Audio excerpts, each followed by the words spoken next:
It's my immense pleasure and privilege to once again be joined by Operator Starsky. We've got a million billion things to talk about. For those who aren't familiar, OS was a Ukrainian guardsman. He is now in the West and he's one of the leading voices that is countering Russian propaganda, not just sort of fact by fact, blow by blow. He's actually trying to create institutions and create materials and networks of people who can teach others how to fight propaganda. And I think that is one of the most essential and vital things that we can do in the West right now to protect ourselves from an aggressive Russia that is not likely to go away. Before we jump in, thank you to everybody who supports this channel, everybody who supports OS's channel as well. If you're not subscribed to that, then please make sure you do, because he produces extraordinary and essential materials. And thank you to everyone who supports the channel through Patreon and Buy Me a Coffee, especially this time, because some of you know I'll be at Brave One next week recording interviews with fantastic technologists and Ukrainian service people who are helping to hold the front line of democracy in Europe against a fascistic invader. So everyone who supports that, thank you so much. You help to make trips like this possible. OS, welcome back. Hello, my friend. Thank you very much for the invitation. I missed you big time. I realized that I really miss the British accent in my life, so much. And also, I'm sorry in advance for like random strange noises you might hear here because my neighbors are doing renovation or something like that. So if you hear something weird, it's not me. It's not you. You've had lunch. It's not your stomach rumbling. It's like some heavy drill or something. Well, equally, I have missed your company, and always the conversation is thrilling. And of course, there's a million different ways in which we could go with the conversation. We're going to talk about how Europe still fears Russia and how it is in the mode of perhaps cowering or appeasing Trump. We'll come to that in a minute because I think the big story at the moment is Pokrovsk. Well, depends what media outlets you read. Those who are really focused on Ukraine war are talking about a Russian troop buildup in the Pokrovsk area. Do we know what's going on? Do we know what they are perhaps intending? We also know that we're heading into winter, so this might be the last major push before front lines get quite literally sort of frozen until the spring thaw. Well, first of all, it's not a surprise that they're gathering there at Pokrovsk because they were doing the same for the past more than a half a year. So it's not the change of strategy, it's most probably change of tactics. They're currently trying to concentrate personnel, concentrate vehicles that they have, but I think that we will see more um, fast delivery vehicles like golf carts and motorbikes. Before you start laughing, the very reason they use motorbikes is because infantry is very slow. They tend to roam around the area, sending 2, 3, 5 men to the Ukrainian positions and see where they die, where Ukrainians have concentrated their heavy machine guns and things like that, and where the drones are coming from. And they try to expose Ukrainian positions. But the main idea is that they keep using these tactical small groups when they would send 3, 5 people and expect that at least one of them finds a gap between positions or digs in so they could send more. And the reason they use bikes is because infantry is too slow. Infantry makes a great target for drones. That is why they use bikes to literally break through as fast as possible and dig in the places where drones cannot really reach them, like in the tree lines, find some kind of temporary shelter and turn it into a position. So we gotta look at not the number of armored vehicles, armored personal carriers they're concentrating, but at the number of things like that, tiny golf carts and motorbikes, if they're bringing them to the specific position, if they're concentrating them in the same area, it means that they're definitely preparing to do some kind of breakthrough. And also the tanks, the older tanks that they still use as, let's say, makeshift artillery, because T-54, T-55 tanks, those that were made in like 1946, 1947, they are still in use, but they're used as artillery. So they basically bring them wherever they need to improve their artillery capacity. There's a lot of museums that are going to be sort of having some empty stands and empty displays because of all this sort of junk that's been kind of collected and thrown at the front. Yeah, absolutely. It turns out Russians love history. Not only they love history, but also, like the historical reenactment, big time. That's it. No, it's going to be fairly, slim pickings for that. And one wonders what the competition is going to be for the oldest vehicle to be spotted at the front. But I think, joking aside, Russia has been innovating tactics. They've been innovating tactics where rather than sort of massed meat assaults, they still do those. They've been sending smaller companies through to probe and test. They've been dressing people up in all sorts of ridiculous sort of camouflage. And we laugh at the ones that get caught. We don't know about the ones that actually succeeded. And it suggests that there may be some, benefit to them doing that. Some might actually get through. A friend of mine, Dimka, who's serving in the Zaporizhia direction, has described how him and his unmanned systems battalion have taken out, multiple what do you call them? Not motorcades, but sort of swarms of guys on bikes. And he says, yeah, more often than not they fail, but sometimes they get through. And as you say, it's like sort of iron filings that show you where the magnetic field is. As you say, where they die, it kind of traces out the lines of the front and shows where perhaps Ukrainian forces are more dispersed and less concentrated than others. But if Russia was to combine some of these small wave attacks with a large thrust across a single part of the front, something that they haven't really been doing through the war. They've had, big pushes all along the front, and they tend to fail because they're dispersed. If they were to concentrate a large force, and the figures are suggested around 100,000, is that going to have an effect? And even if they did punch through, well, where would they go and how would they consolidate the territory they occupy after that? Because surely at some point they'd be cut down and their advance would be cut off, which actually happened around the time of the Alaska summit. They did a big PR push.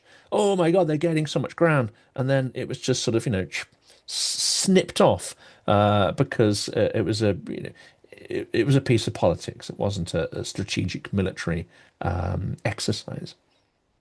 When you look at the map, you ask yourself, why does the front line look the way it looks, right? Why does the front line look the way it does today? And the answer to that is there are multiple different settlements that Russians would love to take, but they don't for some reason. And one of the reasons is terrain. When you look at the given piece of territory, for example, places like Pokrovsk or Konstantinivka or Chasiv Yar, ask yourself what is the MET-TC, right? What is the terrain conditions there in the area specifically? Because there's a lot of rivers that neither bikers nor Russian infantry can pass. And that is one of the answers. So when you look at places like Pokrovsk, you should also understand not only where Russians can pass, but also where they cannot, right? Where they cannot establish pontoon bridges and things like that, because again, we're talking about drones, and there is no better target than a stationary pontoon bridge that can be easily destroyed by artillery or bigger drones, not FPV drones, but bigger drones.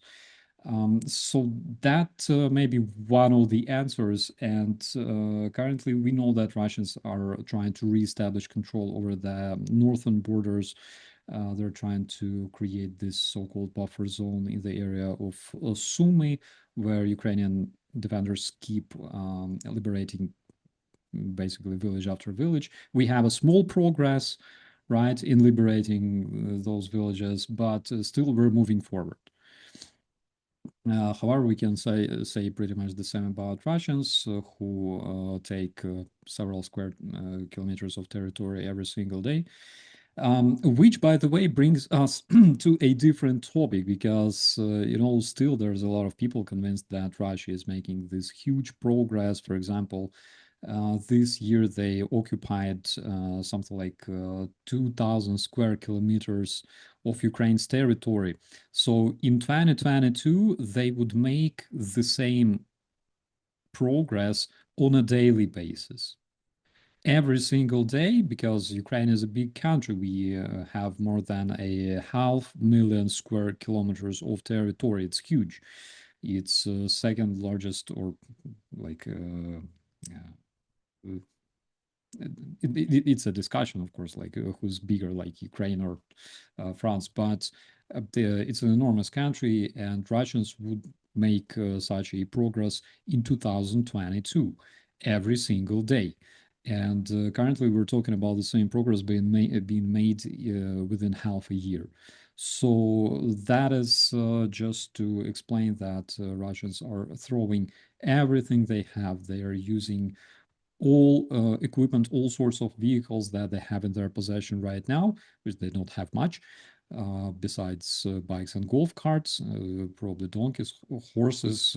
They ride horses, of course, but they cannot do much because Ukraine has stopped the aggressor. Basically, that progress that they're making is absolutely miserable because 2,000 square kilometers of captured territory along the front line as long as 1,200 kilometers. That makes it, very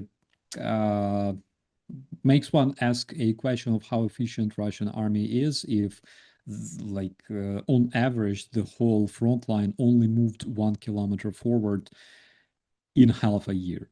So how much time will it take for Russians to capture more territory? How much time will it take for Russians to capture whole Ukraine, or at least the remaining pieces of Donbass and Zaporizhia, and how many men will it take them to sacrifice for that? Because I expect that already next year we'll be celebrating 2 millions. I will have cherry ice cream and probably something to drink as well.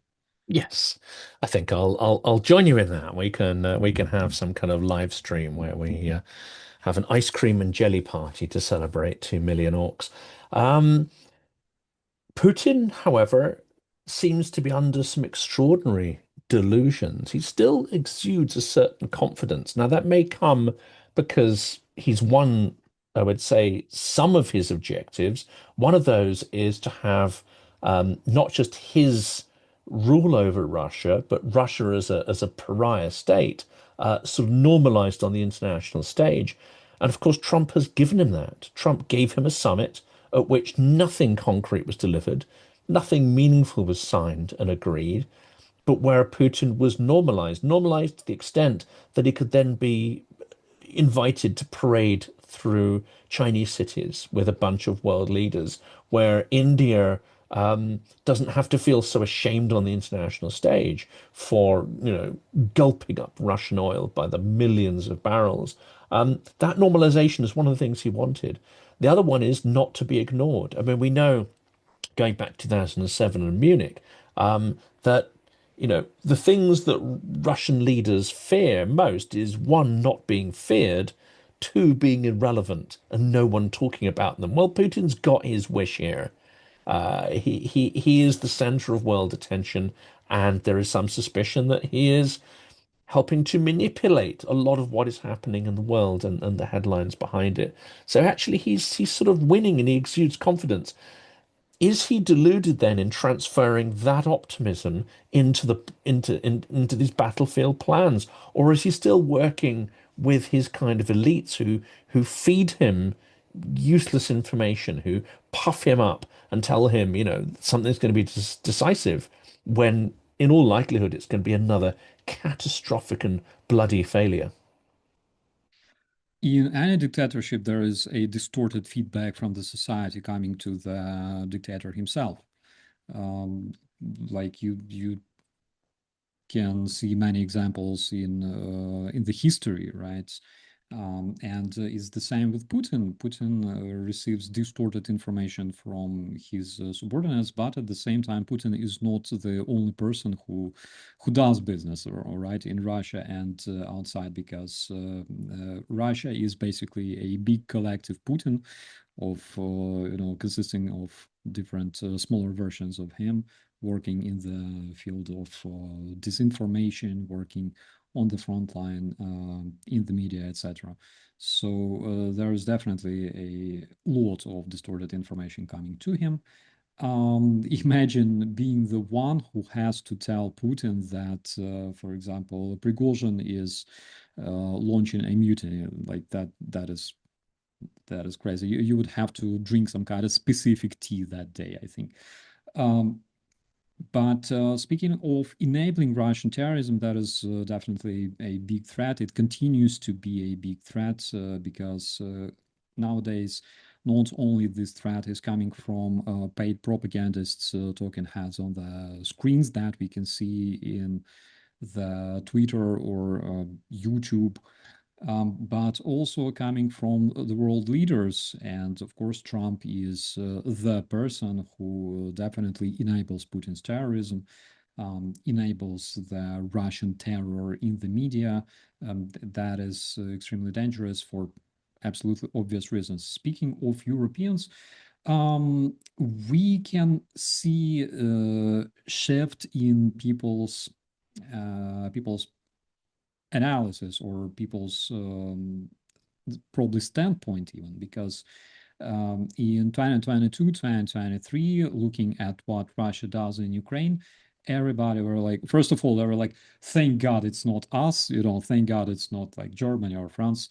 And second thought was, we have to stop it somehow, but how do we do that? Russia is such a big country and yada yada, they're powerful and strong. Then 2023, 2024, the perception of people basically changed, because they saw that even though, like, if you're not completely blind, you understand that Russia basically stalled in Ukraine. Russia cannot do much. You can see tens of thousands of videos showing Russian soldiers becoming a fertilizer en masse in Ukraine. You can see that Russia is not even using much armored vehicles anymore during their military operations, though they continue burning 1,000 people every day. Sorry, Russians. But they can still see that Russian invasion is basically stalling. They don't reach any significant success for several years already. And that's when people's how to say opinion changed a bit. All right, so when it changed from, oh my God, Russia is such a big country, to what the hell is going on there? Russian soldiers are dying. They cannot do much. They cannot reach their military, strategic, and even operational objectives for many, many, many months. And basically, they are not successful in Ukraine. Russia is being choked by the sanctions and stuff like that. This moment became very, very dangerous for Putin, because Putin realized that he's losing the informational war. He is losing, the war of images, of saber rattling, this kind of war. You have to be either strong, or you have to show that you're strong if you're not. And we can see that the only strength in Russia is basically a lot of orcs that can be easily disposed on the battlefield in order to reach some kind of tiny and miserable result, like taking a tree line or taking a tiny village in Ukraine.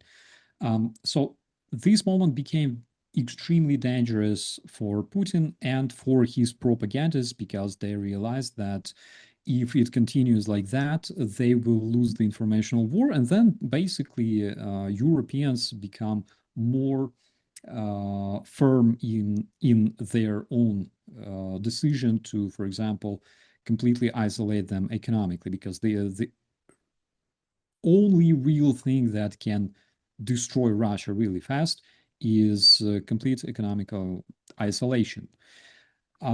That is why they started inviting Tucker Carlson. That is why they started inviting European and American journalists and bloggers and teach them how Russia Today works, how they make news. This is why they started growing their informational ecosystem of those propagandists working nowadays. And that is why they are also extremely happy to have Trump as American president, because Trump is the person who literally enables Putin anywhere. Putin arrived to Alaska, he arrived to American soil, he walked down the red carpet, he watched Trump's airplanes flying in the air, oh my God, it was such a show. And on the in the end, what we have as of late 2025 is the moment when Europeans, European leaders, European decision makers are looking at Putin, and they understand that Putin, unfortunately, is the person that they will have to probably not appease, but coexist with, all right? And the most dangerous thing is someone is knocking on my wall. Oh my God. The most dangerous thing that we're facing nowadays is that in the society, there's an opinion that we would better live in peace with Russia.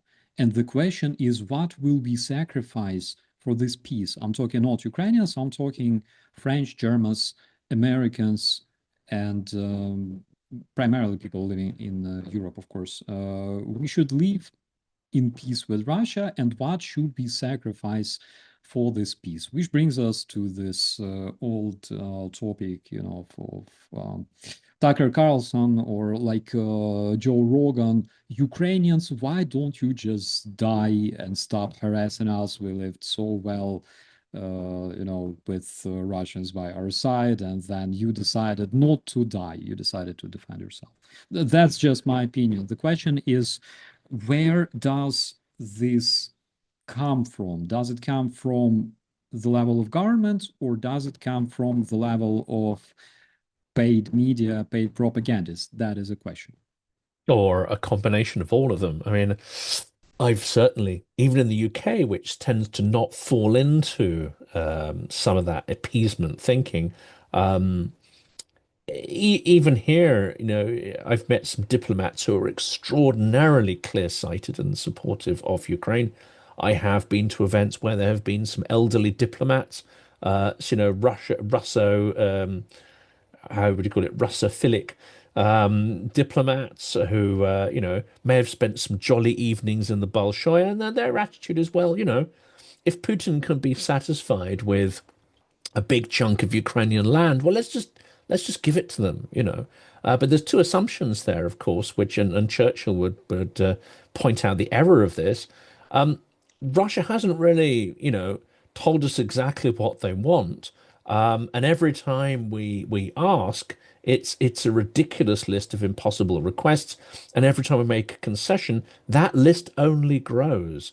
So the assumption they'd be satisfied with chunks of territory, or even that this war is about territory, this seems to me a complete delusion. It's about control, not just of Ukraine. It's about control of Europe. It's about control of global resources. So this is an extraordinary delusional level of thinking. One thing that I still cannot understand is, this amazing British immunity to Russian propaganda, and, this like expansion of Russian culture, which is extremely dangerous. You can check out YouTube, you can see a lot of videos about, how to be Russian, or like Russian person like in the West and shit like that. But when you think about what are the goals, all right? What is the reason Putin attacked Ukraine?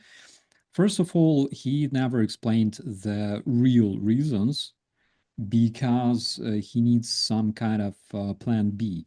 If his invasion of Ukraine fails, what will he say? And I keep thinking that in around 2026, maybe middle, maybe late 2026, we will see, for example, Russia proclaiming this huge victory over European Nazism, and they will say, okay, we grabbed this piece of Ukrainian land, we, reached our goals, and basically, hooray, Putin is victorious. And this is something that might happen.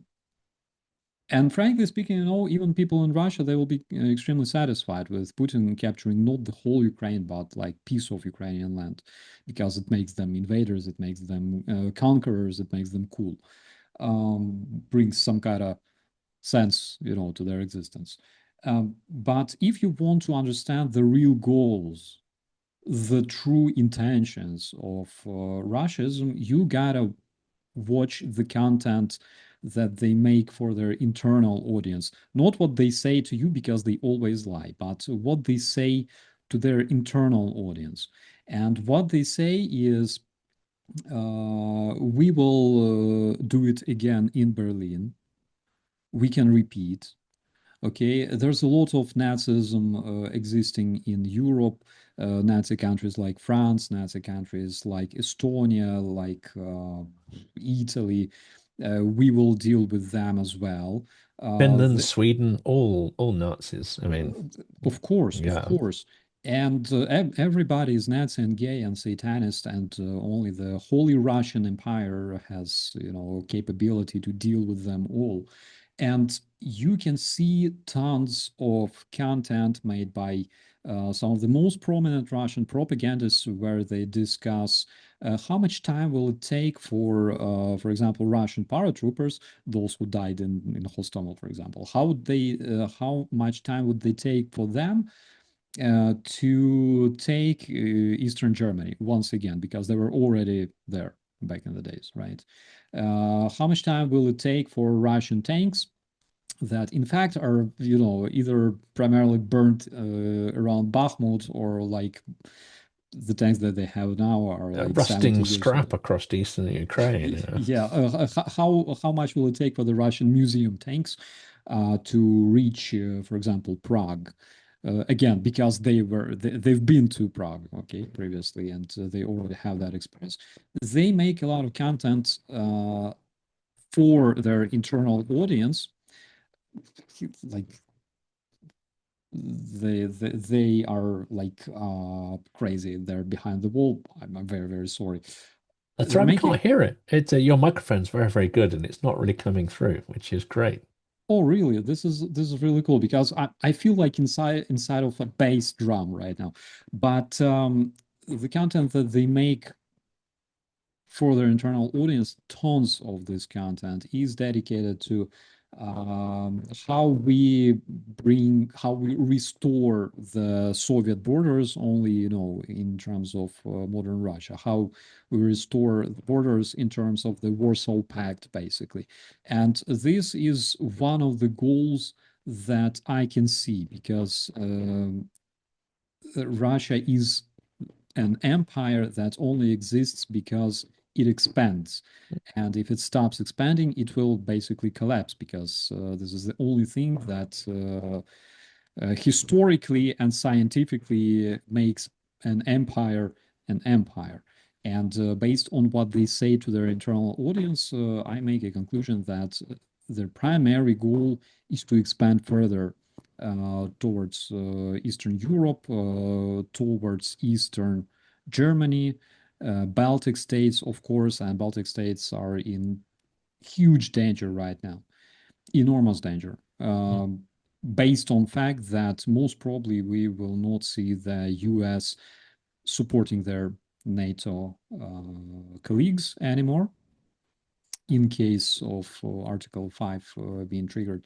So the danger there in the Baltic states is absolutely enormous. The Suval corridor, Lithuania, Estonia, they are in big danger. As well as Germans. We can see that Germans are training. German army is preparing for whatever they might face in the nearest future. I believe before the end of the decade, we will see that. Another disturbing fact is that even despite throwing massive numbers of long-range drones and missiles at Ukrainian cities, Russia keeps stockpiling its strategic reserve that it mostly spent on Ukraine. So they are restoring their strategic reserve. Ukrainian main intelligence directorate is talking a lot about that they keep piling up their missiles. Where or how will they use those missiles in the future if not against Ukraine? Well, that is basically the answer. We have plenty of countries that are unfortunate enough to have Russia as their closest neighbor. And there's an extraordinary, I mean, before we move back into geopolitics, there's an extraordinary effort to, I would say, image launder Russia. And clearly, this is targeted to naive people. It's targeted towards, especially those on the more traditional end of America, to say, look, all the things that you're complaining about in your country, rising dirt and crime or whatever, you should come to Russia because it's so clean and perfect here. And one of the accounts that it shouldn't make me laugh, but it kind of does, is called Sasha Meets Russia. And it's a Russian American who apparently has lived in Texas, who just sort of, blogs about Russia. And to say selective is to put it mildly. She takes lots of images in the countryside, and it's also wholesome and clean and wonderful. You've got these lovely, well-fed cattle, and she says, this isn't Texas, this is Russia. This is the real home of the brave and the free. But of course, anyone who's spent any time in Russia, especially outside of the cities, or been to any other city other than Moscow and St. Petersburg, pretty much, will look at this and, I don't know, laugh uncontrollably. I mean, put it this way, there's no video of her having to, take a dump at night in a little outhouse somewhere over a sort of, you know, pit of turds and whatever, which is the average experience of a lot of people in rural Russia. Have you seen that account? And what do you make of this absolute image laundering? I think that Sasha should definitely go to like Kalima, because I talked a lot about Kalima in my videos because this is the land that you should really see if you want to feel how the rest of the Russia outside of Moscow, outside of St. Petersburg, really lives, right? And I doubt that we will see Sasha going to Kalima anytime soon because there's like literally whatever is in your viewfinder is absolutely hilarious. But not just Kalima, places like Ussurisk. My God, like basically rest of Russia. All right. You could give us a huge long list, and it would be endless. Yeah, like you spit in the Russian map, you go there and you can see the reality, right? Whatever is happening around Moskva, Podmoskovia, in those suburban areas in Podmoskovia, does not really reflect the reality because Podmoskovia is for the rich people. That is where they have their houses that were built by stealing money from the rest of the Russian population. But you actually touched a very sensitive topic on trying to compare. Okay, Russia has propaganda, but who doesn't have propaganda on a such scale? Really? in a country where you have literally no independent media. Seriously? And if you have an independent media, basically you risk of waking up behind bars tomorrow or drinking some tasty polonium, accidentally. Seriously, the freedoms of speech are being attacked everywhere, wherever you go. Yeah, take an empty banner and stand on the street and look what happens to you. Pretty much nothing if you do it in like Germany or whatever. Do the same in Russia. Try, all right? Or I don't know, the most dangerous people in Russia right now are basically Russian cops, the criminal enforcement services. So just go and talk to them, all right? Just do that. Just try to establish communication with the cop. You will wake up behind bars without your phone. And If you're lucky, a lot worse could happen to you as well.